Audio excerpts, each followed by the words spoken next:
second winner of the Loren Tate Award. So basically he was voted on by all of us as probably the easiest to work with for the football program. And Pat, it really means a lot. Like, I know it kind of be a pain to come and talk to us after every game or after practices, but we couldn't have told this story of this season without your voice. And obviously you did things on the field that we couldn't have told those stories without what you did out there and taking the time to break everything down with us. So it really means a lot to us how open you are and how vulnerable you were with us and walking us through your career. And by that way, we were told the rebuild. Right? You've been here with Brett since day one. And because of your openness with us, we've been able to tell that story. So it means a lot to us. And thanks for everything the last 4 years. Appreciate you. What I want to say first of all is that Pat Bryant was a football player before he was a receiver. We knew about him as a football player when he was a sophomore and as a junior, and as a senior he had a bunch of receptions that really mattered. More so, I would say, well, the catch against Rutgers was probably one of the top 10 plays in Illinois history. Won a game that was lost without that catch and that touchdown, 40 yards. But he also had 2 games in overtime that scored the touchdown to win.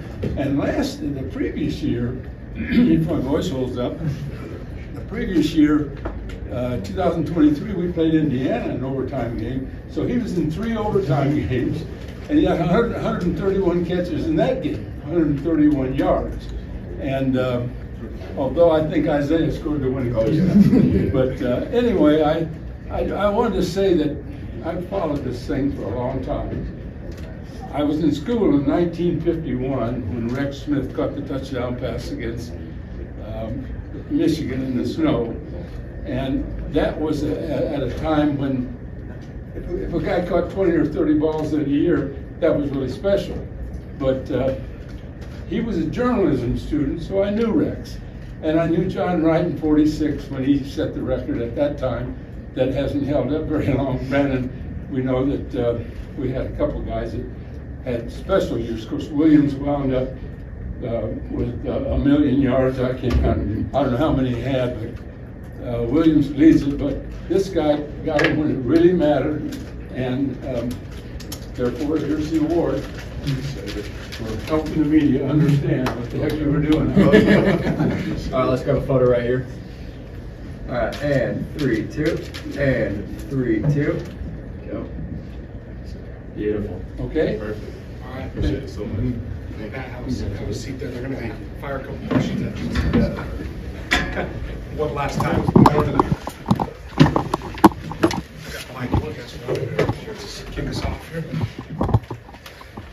You've always been a pro at doing this. Just what's your interaction been like with the media, and what's that been like for you throughout your career? I mean, it's been pretty special, honestly. Just, a lot of guys don't really like the media, but at the end of the day, you guys got a job to do, and really, it allows us as players to let, the outside world know what's going on, in the locker room, on the practice field. But yeah, I see you guys, it's regular people. I'm big on relationships, man. So a lot of people that I did media with, I look forward to, following my NFL career, and just having those connections at the end of the day.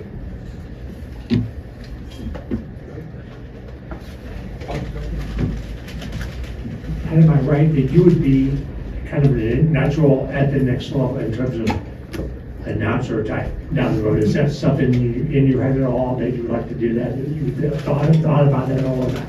I feel like I'm an expert at the game, man. But just going throughout the career, man, just learning a lot more, man, and just having those experiences at the next level. I could probably see myself calling a couple games. I actually did an interview at the Senior Bowl with some NFL Network guys, and kind of went through like the whole Rutgers end of the game play. They really they felt like I did a great job with that, and said I had a future, in being a media analyst or somebody on ESPN. So I mean, in the future, that'd be honestly pretty cool, just having my career and then just accomplishing what I want to accomplish. At the end of the day, staying around the game. Anybody else got anything for Pat? Oh, Doug's got one. Hey Pat, what advice would you give the young kids growing up, coming up into the game, like freshmen and so forth, when it comes to handling those media appearances? Sometimes it can be tough after wins, after losses. What advice would you give? I say, man, just be yourself at the end of the day. You know, playing ball comes with, you know, wins and losses, but at the end of the day, like I said, you know, the media has a job to do, but at the same time, you can always take, you know, good things from losses and even better things from wins, but, you know, the media, like I said, media got a job to do, and just expressing yourself, that allows you, you know, express how you feel, man, your feelings after a loss, after a win, and allowing people, like I said, to see what it's like inside that locker room, and what it, you know, a lot of people never played college football before, so they watch those interviews just to see, you know, how those players think, and just spreading that knowledge of what kind of player you are, what kind of person you are, especially with the media, allows you to put yourself out there, and at the end of the day, I feel like you can help them.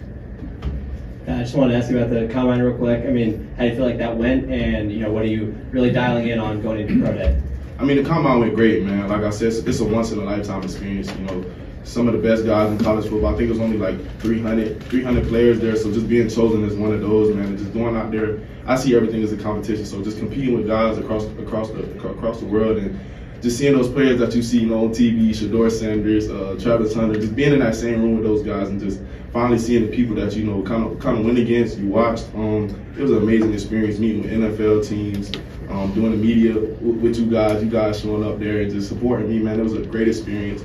Kind of like I said, it was a dream come true. Just growing up, always wanted to play at the next level, and then coming into Illinois, I never really knew if I had the shot to, you know, get to the next level. But my main focus was the grind, man, and do what I had to do to get to the next level. But just having that experience, meeting with those teams, running under those lights, doing the gauntlet drill, that's kind of what I was ready for, just growing up watching that all the time. But overall, amazing experience, man, and just having that once in a lifetime thing, man. I kind of wish I could redo it, but at the end of the day, ain't really much you could do about it. As far as pro day, man, I'm just focusing on running routes, you know what I'm saying, just showing the teams what they saw on film at a real world look, and just showcasing my talents and my abilities. Anything else for Pat? Appreciate you guys. Thanks, guys. Thanks for coming.